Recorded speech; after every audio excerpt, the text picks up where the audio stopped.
You can support In the Past Lane by telling your friends about the podcast. Studies show that the number one way people find new podcasts is by word of mouth. So please, talk it up. And if you can, give us a shout out on social media. Thanks. On July 4th, 1854, an all-star cast of abolitionists gathered in Framingham, Massachusetts. They included Sojourner Truth, Henry David Thoreau, and William Lloyd Garrison. A huge crowd gathered to hear each of them speak about the evils of slavery and the need to abolish it. But the most notable moment of the day came when Garrison spoke. At the crescendo of his remarks, he denounced the United States Constitution as, quote, a covenant with death, an agreement with hell, because in 3 separate places in the document it upheld slavery. And then, in true radical fashion, William Lloyd Garrison struck a match and burned the Constitution of the United States.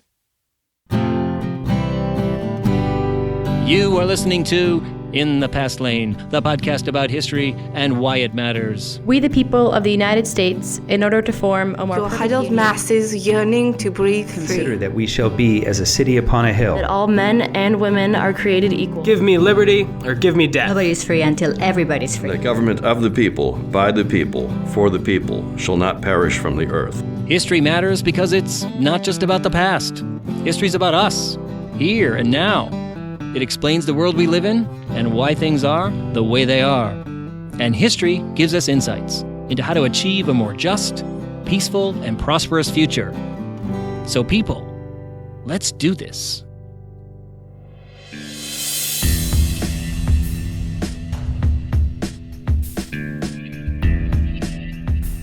Hi there, everyone. Welcome to In the Past Lane, the podcast about American history and why it matters.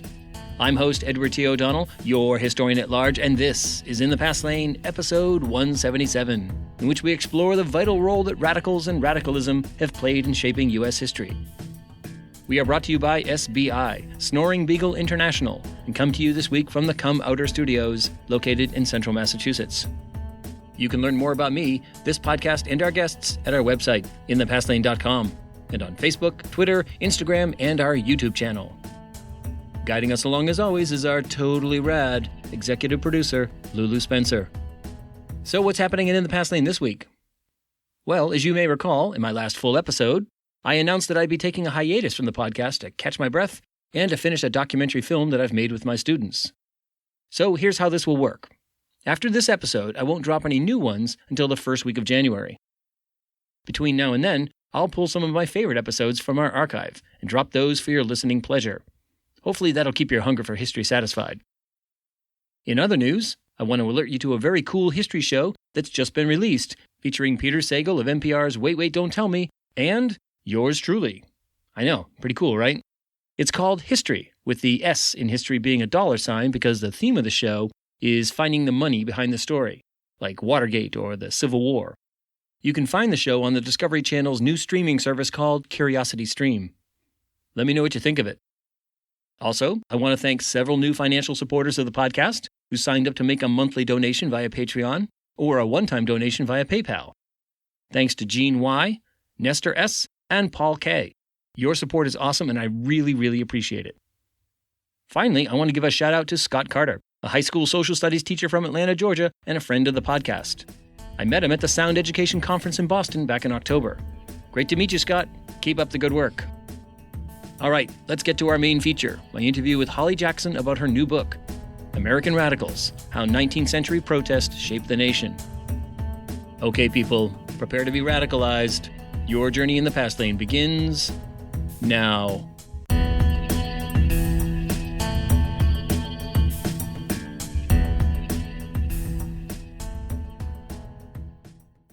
All right, back at In the Past Lane. And with me now is Holly Jackson. She is an associate professor of English at the University of Massachusetts in Boston. She has written widely on U.S. cultural history for scholarly journals, as well as for the New York Times, Washington Post, and Boston Globe. She's with me today to talk about her latest work, American Radicals, How 19th Century Protest Shaped the Nation. Holly Jackson, welcome to In the Past Lane. Thank you. It's my pleasure. All right. Well, we should probably note that today is September 6th, which is just coincidentally the 224th birthday of Frances Wright, Fanny Wright, who plays a big role in your book. So happy Fanny Wright's birthday. Oh, that's nice. I hadn't noted the date, so yes, I hadn't been celebrating, but now I will. Good. Keep it in mind all day. It's also Jane Addams' birthday, too, so another great reformer in the late 19th century. But to your book, you focus on a critical half century or more, basically 1817 to 1877, and you argue that waves of radical movements in that period indicated really a key idea, that America was founded on great ideals of liberty and equality, but that it had failed to live up to them. So these reformers and radicals that you highlight, they often condemn America in really unrestrained terms. But within that condemnation is also the belief that they can remake the republic into something better. So it's this deeply negative but also deeply positive duality that runs throughout this period. Tell us about that sort of broad theme that seems to animate this really remarkable period in American history. That's right. Yes, that's well said. I tried to capture that sense of struggle with the nation itself as being really a motor of these movements. And that sense of outraged patriotism that you describe, where really people were driven to critique the nation. And even, many of these figures were driven to the point of willingness to abandon the nation in some points because they felt that they were so invested in the ideals that the Declaration of Independence had laid out as goals for this experimental nation. And they felt that they were true patriots who were trying to hold the nation to its own standard, which is what William Lloyd Garrison said was his central tactic. But they believed in America, and they felt that they were acting in the spirit of 76, as they said, even when, and these are the very people who were also circulating, anarchist, anti-American sentiments, who were burning the Constitution, who were even part of plots to, for armed coups to overthrow the government. They felt that it was all done in the name of America, even though they also were part of international networks, and they critiqued the idea of nationalism.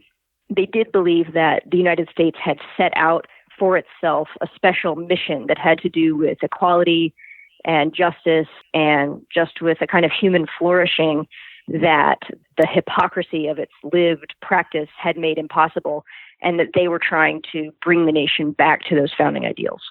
Right, and it seems that the one interesting thing is the Declaration of Independence is this touchstone throughout the time period, and so much so that many groups, probably most famously Elizabeth Cady Stanton and the Women's Rights Movement convention in 1848, rewriting the Declaration of Independence to focus on particular issues of a particular group, in that case, the rights of women, but it's done over and over and over again in the 19th century. Or at the very least, the Declaration is invoked in speeches and in proclamations and in constitutions for organizations, constantly with this notion that we need to move to live up to these ideals, and also in some ways using the Declaration to redefine notions of liberty. So one of the key themes in the book is the question about abolition and slavery. And abolitionists quickly latch on to the Declaration to say, this is actually a liberty document, and this is a document that calls explicitly for abolition, if you read it the right way. Tell us about how that, or a little bit more about how they find these ideals where others don't see them. That's right. So the Declaration of Independence, as you said, is rewritten again and again by social radicals over the course of the 19th century so that the language of the Declaration of Independence, the American founding document, becomes the basic form of the Radical Manifesto in the 19th century. So as you said, Elizabeth Cady Stanton and the women's rights movement, they famously do this with their Declaration of Sentiments in 1848. But others, John Brown rewrote it. A number of people rewrote it. James Forten, who's one of the leaders of the free black community in Philadelphia very early on, he rewrote a version of it, making very clear that he saw all men are created equal as that he took it at its word, that it truly meant all men are created equal. Not all white men are created equal. Right.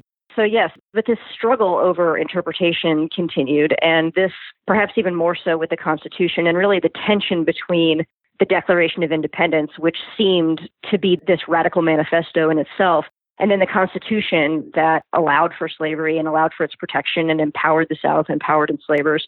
The tension between those two documents, in some ways, I mean, this was a really defining struggle, and it became important in the anti-slavery movement, this question of interpretation, as some elements saw the Constitution as a kind of an irredeemable thing that should be destroyed, while others believed that it could be interpreted in the light of an anti-slavery document, and that in fact they should stake their argument on this idea that the Constitution was anti-slavery. And so this was a kind of a fundamental disagreement in the movement. In fact, disagreement runs throughout this time period where people are, say, advocates of abolition or advocates of women's rights or marriage reform or marriage abolition, and the factions form fast and furious throughout. Why don't we circle back to the beginning of your book where you talk about, we've already mentioned her, but Frances Wright, Fanny Wright, as one of these early radical voices. She has tremendously controversial in one respect, but also tremendously influential, even long after she departs from the scene. So tell us who she is and what are some of the things she sees in America that inspire her and also repulse her. Yes, Wright is a really fascinating figure and is, in one sense, really inspiring, and one can't help but admire her totally unusual, kind of unique life. But on the other hand, her story, in the course of the history I'm trying to tell, she really becomes a cautionary tale. Mm-hmm. But yes, so she was a Scottish aristocrat, and she learned of the story of the American Revolution and the Founding Fathers by reading a history book.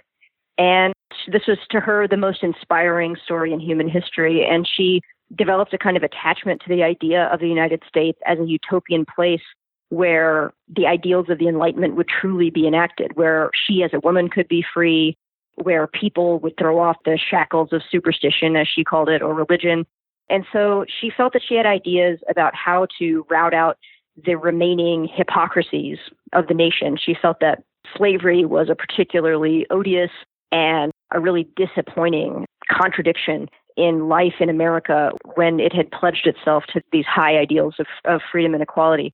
And so she came to the United States. She had come to the United States previously, but where I pick her up is when she's returning to the United States, probably as the lover of the Marquis de Lafayette, who was much older than she was, and who was coming to the United States in 1824 to do this huge tour of the nation as the nation's guest.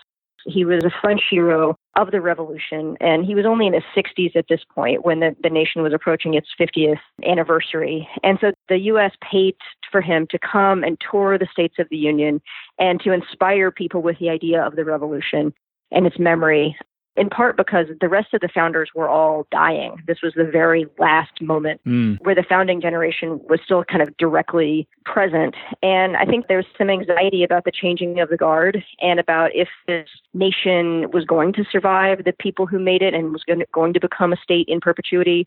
And so when she comes to the United States, she is in the homes of all of the political elite. She is with the Madisons, she's with Jefferson. You know, she's going around as the young friend of the nation's guest. And then just a few short years later, she's the most notorious radical in the nation's history. And her name, being called a Fanny Wright man or being accused of Fanny Wrightism, remains for the rest of the century this way that progressives are really, it's a way to make people afraid of progressive ideas, is to call them a Fanny Wrightist. Yeah, she was, I guess, rather colorfully called a she-demon in one particularly strong condemnation. So associating with her and her ideas became kind of radioactive because they were so radical and so strident. But nonetheless, she does influence lots of other people in that time period. Tell us a little bit more about her enduring influence on sort of a set of people whose names might be more familiar. It's interesting because she was, like all of the figures in this book, she was a multi-issue thinker. So she was at first particularly invested in the question of slavery, and she thought that she could create a socialist experiment in which enslaved people would work out the cost of their own purchase and that she would then settle them outside of the United States. Mm-hmm. But ultimately, this was a huge failure, in part because she herself was enslaving these people. She had an idea for a commune in which enslaved people would work out the cost of their purchase and the cost of resettling them outside the United States. But in the course of executing this plan, she was enslaving people herself. And she was going along with the idea of gradual emancipation and with the idea that free people of color could not live in the United States and had to be taken elsewhere.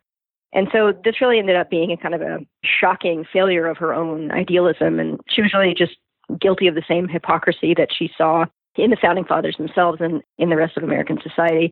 But after that, I mean, she made an argument at that time that was in favor of interracial sex, in favor of abolishing marriage. And after that point, she was, as you said, essentially radioactive. And so the anti-slavery movement that grew up just after this moment, that really sort of gained steam in 1830, it distanced itself from people like Wright and her ideas and really went in a different direction. But later, the women's rights movement picked her up and did see her as a foremother and recuperated her to some extent. Yeah, she represents that interesting pivot point in the anti-slavery cause in the early 19th century where lots of people are coming to a consensus that slavery is evil, but the first sort of real movement is to say, well, it's evil, let's get rid of it, and then immediately transport the formerly enslaved people back to Africa because a multiracial society is impossible. And that is very radical, but it's also very, very conservative. And quickly, voices of dissent begin to emerge that say, no, slavery is evil, we should abolish it, and we should go about creating a multiracial society, a real, true democracy. Tell us about that tension and who are the people that represent that newer way of thinking. Yes, and by the time Wright is on the scene having these ideas, she has every opportunity to understand that free Black people in the North are already organizing against the American Colonization Society and the idea of being deported and being sent to West Africa or being sent out of the country. And there were Black-led projects of emigration so that African Americans could emigrate to Haiti or to other places if it was by their choice. But she didn't collaborate with these groups. And she didn't understand that most free Black people were opposed to this idea.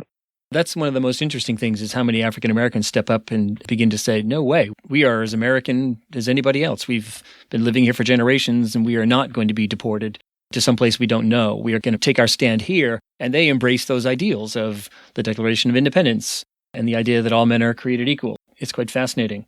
Absolutely. And that's where I kind of pick up the story of the first protest that I write about in the book is an 1817 protest in Philadelphia in the free Black community there, where they were declaring that they would not be deported by the ACS and that they were Americans and that they would claim full citizenship rights. And then by around 1830, you have a definitive move away from the kind of gradual abolition that Fanny Wright had advocated to people like William Lloyd Garrison and David Walker and others in that moment who were saying like, no, enslavers will not be compensated and we will not wait, that this is something that has to be done now. And also colonization became the kind of third rail for them, and they didn't support that idea. And, this is such an interesting thing. There's so many layers of this, kind of radicalism and pushback against American institutions. At that very moment, there's a workers' movement in most American cities, in New York and Boston, Philadelphia, that's pushing back against the earliest sort of recognizable forms of what we call capitalism or industrial capitalism. And then there's also parallel movements, utopian socialist communes and such. Tell us about that, because a lot of the people involved in that are also involved in abolition and also involved in women's rights. That's right. So we start to see in the 1820s this very early labor organizing and working men's parties. And actually, Frances Wright was involved in the Working Men's Party in New York. And that was part of their problem, is that they were attacked as being Fanny Wright men. Mm-hmm. But yes, she was very inspired by Robert Owen, who was the lead of the first major wave of utopian socialism in the United States at that time. And he had his commune, New Harmony, in Indiana. Mm-hmm. And so that was a big inspiration for her in Neshoba, which was outside of Memphis, Tennessee. And then after the Panic of 1837 and the major economic depression that you see in that period, then the 1840s was another major moment for socialist thought and for anti-capitalist living experiments and communal life. And so you have Brook Farm and many others. I think many people would find it fascinating and also quite surprising just how early socialism and ideas of socialism and attacks on private property and wage labor, how far back in American history they go, particularly when socialism is such a controversial term in today's political discourse. So what are some of the concerns about these people when they look at the emergence of American capitalism? What are they rejecting and what are they proposing in its place? I think that these thinkers were seeing industrialization as dehumanizing in a number of ways. I mean, first of all, they were aware that the people who were making the wealth, the workers, were not enjoying the fruits of that wealth, and that there was a growing divide in an industrial society between capital and labor. But in general, they thought that life could be more harmonious and more beautiful if people were allowed to kind of exercise a full range of their interests and had an integrated life. And they felt that people were being reduced to kind of like one task by industrial labor, whereas, people like Charles Fourier and also people like Ralph Waldo Emerson thought that the natural order of things would be that you should be allowed to be a fisherman in the morning and a poet at lunchtime and, maybe make your clothes in the afternoon, and that you should be able to cycle through these labors and not be reduced to just a kind of an isolated single task, but rather to be a whole man. And so that was one of the aims of that early form of socialism, is just to restore a kind of an unalienated state of labor. And also to live communally this involved a lot of ideas about, first of all, about women's equality. A feminist critique was very much built into both Owenite and Fourierist versions of socialism. And so communal life, communal child rearing, and also like a critique of marriage was really part of both of those early waves of socialism in a way that we don't necessarily think about those aspects. Once we get to a more kind of like Marxist model of socialism at the end of the century, that aspect of those earlier models is sometimes forgotten. It's interesting how much those two movements have in common, the people railing against wage slavery, but also marriage slavery. And some of these critiques are pretty radical. They're calling for, as you say, the abolition of traditional marriage and gender roles, but also private property, which is in many ways the bedrock of American identity and American capitalism. Tell us a little bit more about this idea of, or challenges to this notion of private property and how communal living is the better alternative. Yes, well, starting in the 1820s, I mean, you have calls for the abolition of inheritance and the abolition of private property. And it's interesting, though, because even at a place like New Harmony, which was Robert Owen's commune, there was dissent in the ranks, in part because Robert Owen himself was quite a wealthy man. He was a factory owner, and he had worked out a lot of these ideas in a mill that he owned in Europe. And so some Americans who joined him were very frustrated that there was never total community of property at New Harmony. And they felt that he was, again, sort of indulging in the same hypocrisy that he was critiquing.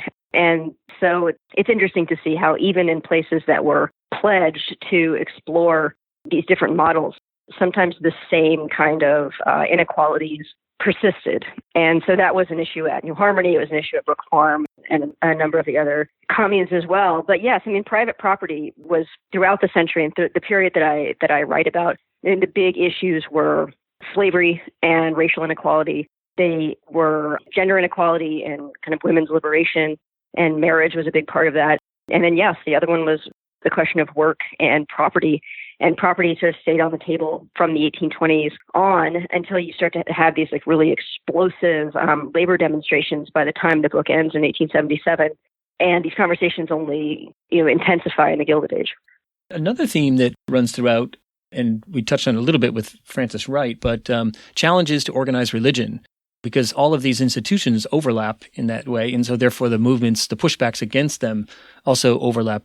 Tell us more about whether it's trying to reform religion or to basically drop religion, mainstream organized religion. Tell us more about the come-outers and all of those other figures. Yes, I love the come-outers. But yeah, I mean, just first to think about the idea of pushback against these radicals, because, I mean, one thing that just interests me and that I think we should always remember is how hated they were. And people thought that they were disorganizing society and that they were fundamental threats to American life. And, we think of something like abolitionists, we associate them with like moral rectitude and heroic. But they were considered domestic terrorists. Mm-hmm. And the press called them traitors, and regular people formed mobs and attacked them, assaulted them, and sometimes murdered them. Yeah, burned down the halls where they spoke. Yeah. I know that Wendell Phillips' family tried to have him committed to an insane asylum for pledging himself to the abolitionist cause. So yeah, they were about as fringy and about as alienated from polite society as one could imagine. Yes, they were hated. I mean, the president would deploy the military into American city streets to, break up these protests. And so one major form of pushback is that they were called infidels, which is to say they were accused of atheism, in part because institutions like slavery and women's subordination were regarded as scriptural. Mm-hmm. The idea that, first of all, was that these were natural and that these differences, these inequalities were written in the human body by God. And that also the Bible upheld the idea of women's inferiority, upheld the idea of a system of servitude that was racial. And so the idea that you were calling for the end of these longstanding traditions that were biblically based in the mainstream's mind, the idea was that you were advocating atheism. And this was a very serious thing to be accused of at the time. And so this was a main form of attack against them. Right, that their movement was discredited because it was challenging these seemingly bedrock institutions of society, and in this case, religion and all that is dear. So who are some of the key people in this movement? I mean, are they being rightfully accused of wanting to abolish religion on some level? Or is that an extreme critique of people who are simply trying to make religion more equitable and eliminate some of the more backward or, traditional forms of it?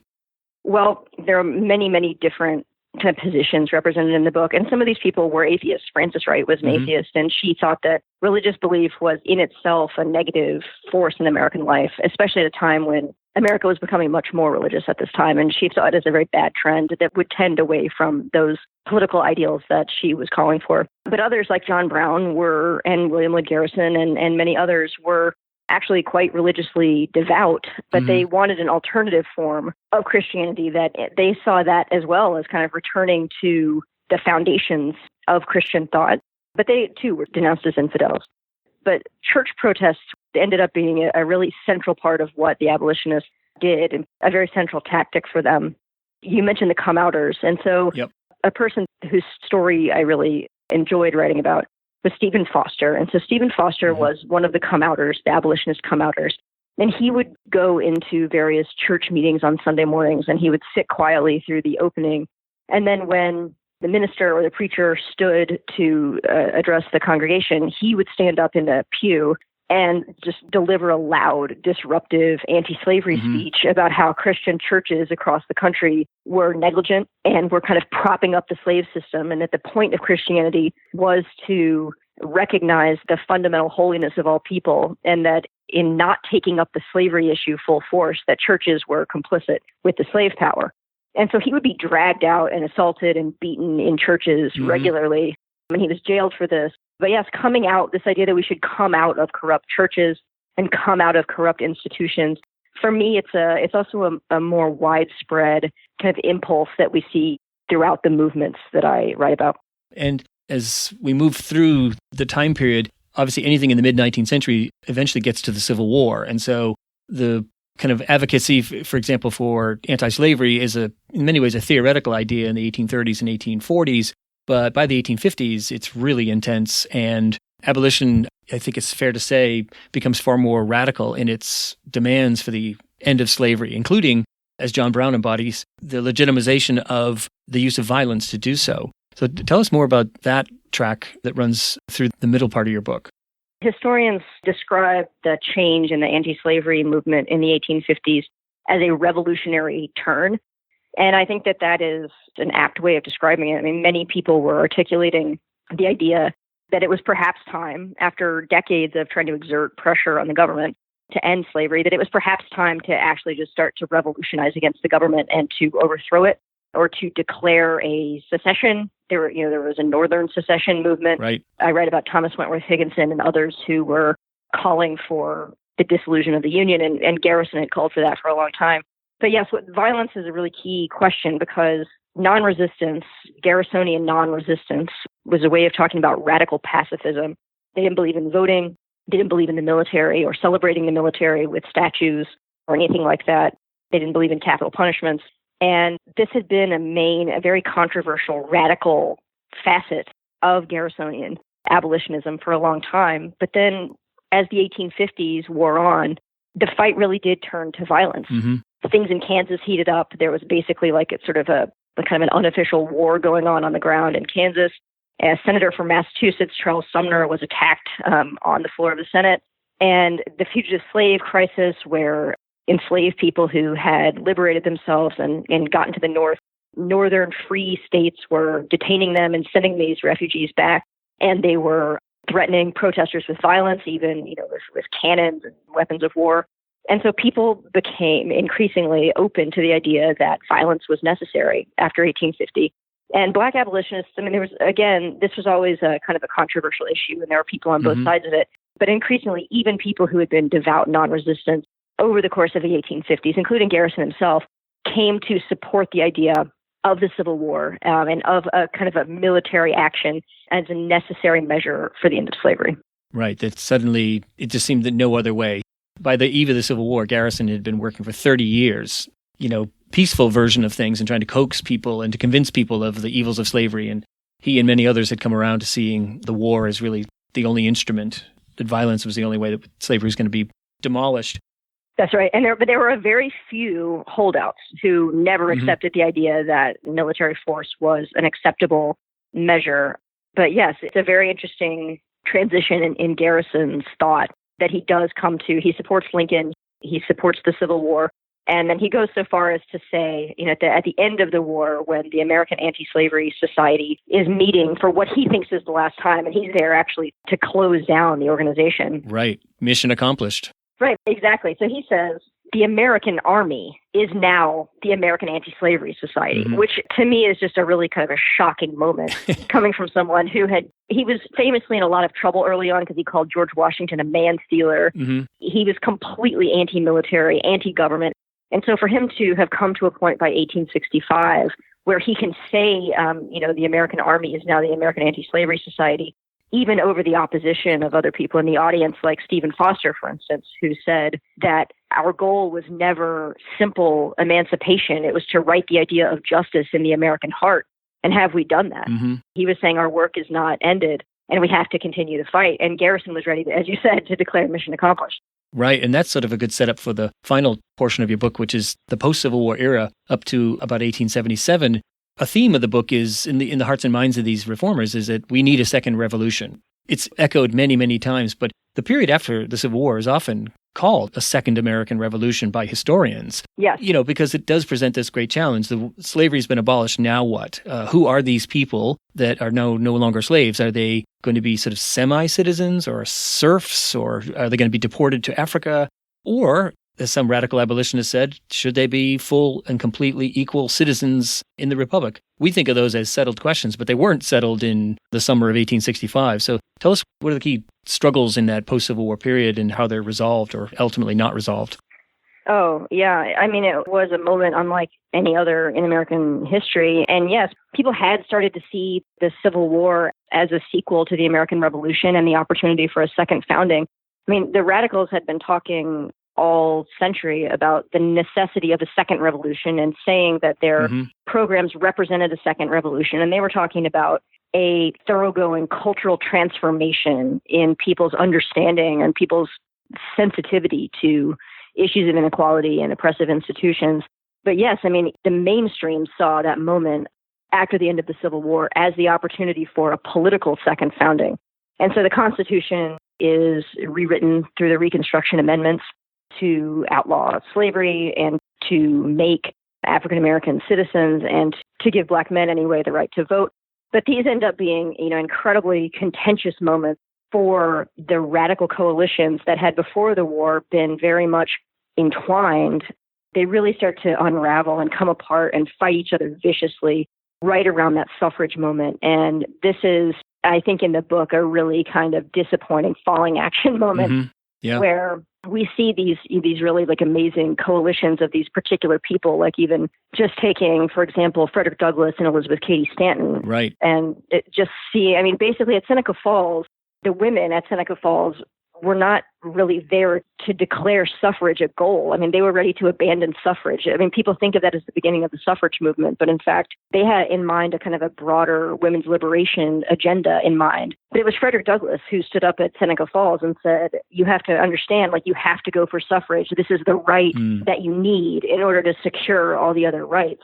So he's this really stalwart feminist through that pre-war period, and he remains a stalwart feminist. But then around that suffrage moment, and this is really when the women's movement turned a single-minded focus on the vote, is because Black men were going to get it before they were, and they were furious. Right. And so they kind of specifically start throwing people like Frederick Douglass under the bus, and it's really shocking. And it's another kind of a moment in the book where it serves as a cautionary tale about these kind of profound failures of coalitional work. Right. And the failures of, people not to see that while they're advocating for a particular kind of liberty, in the case of, women's rights and suffrage, that it truly can't be at the expense of others. And that's really what's sort of exposed in that struggle between Stanton and Douglass and all the other people involved in those struggles.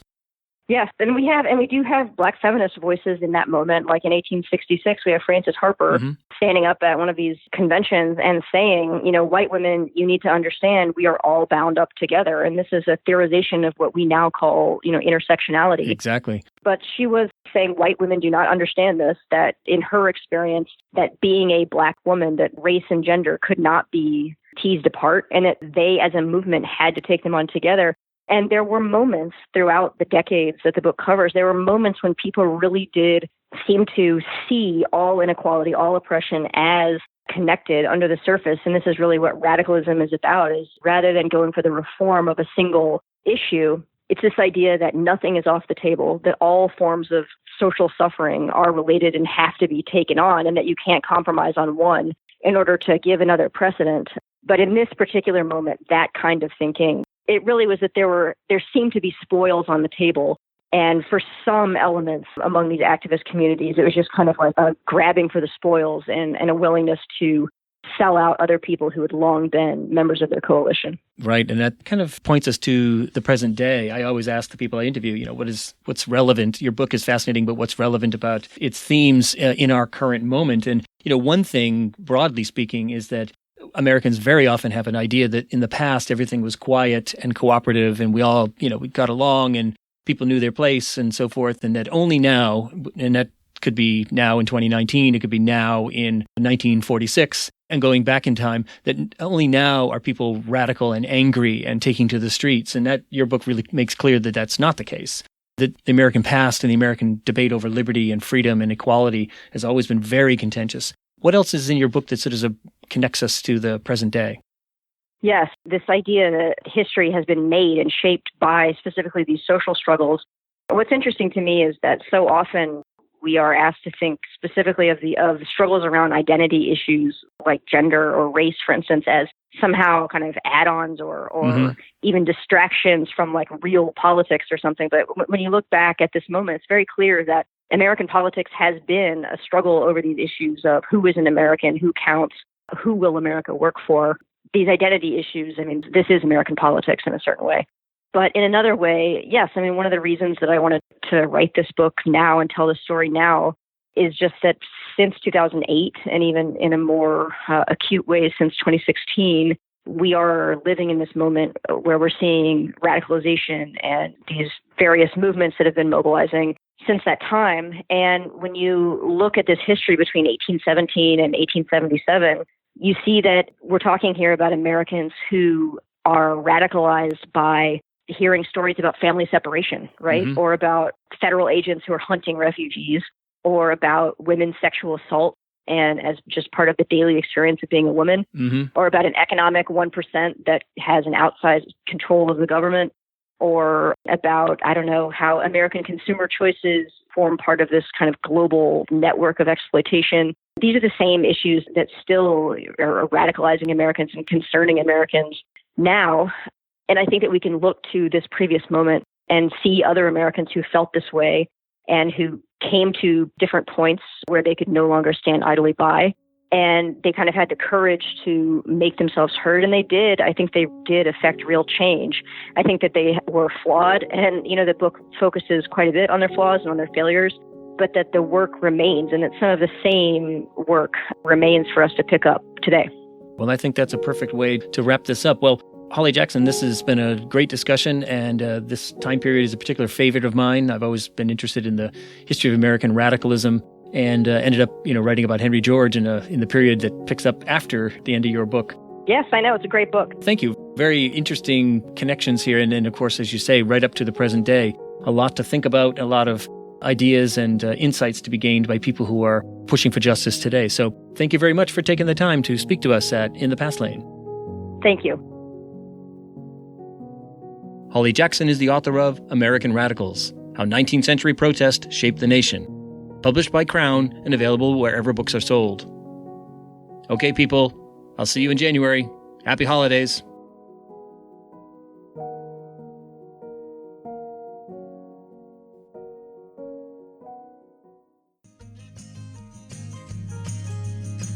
Okay, people, that's all for this episode of In the Past Lane. Thank you so much for tuning in. For more information about the many things we talked about today, head over to our show page for this episode at inthepastlane.com. If you like what you've heard, please subscribe to this podcast at Apple Podcast, Stitcher, Overcast, Spotify, or wherever you access your podcasts. I'm In the Past Lane's host, Edward T. O'Donnell, your historian at large, reminding you that history explains our world. So let's pay attention to it. Thanks for listening. We hope you'll join us next time for another journey in the Past Lane. Hey, Lulu, got anything you're going to work on during our little podcast hiatus? Anger management.